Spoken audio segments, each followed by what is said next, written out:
let's start diving deep into logistic regression. Recapping on linear regression, we know that the hypothesis of linear regression is h theta of x is equal to theta x plus theta 0, which we can rewrite it as theta transpose x.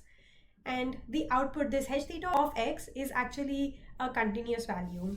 Similarly, if we have to hypothesize what would be the equation for logistic regression, then logistic regression can be expressed as h theta of x is equal to 1 upon 1 plus e to the power minus theta transpose x. If you look at this function is called as sigmoid function or logistic function. If you look at it carefully, all we are doing is, in a sigmoid function, which is 1 upon 1 plus e to the power minus x, our x is equation of a line, which is theta transpose x, which is exactly what we defined over here in linear regression. The reason why we are doing this is because we want output as either 0 or 1.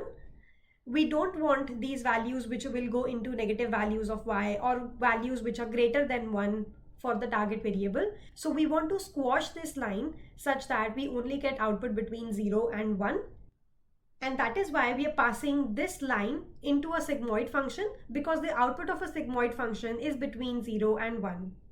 So the hypothesis for logistic regression model is 1 upon 1 plus e to the power minus theta transpose of x.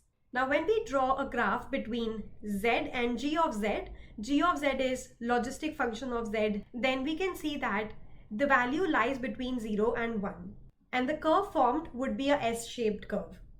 So remember, S for sigmoid. If you want to know what we can use as cost function for logistic regression, then do watch my next video.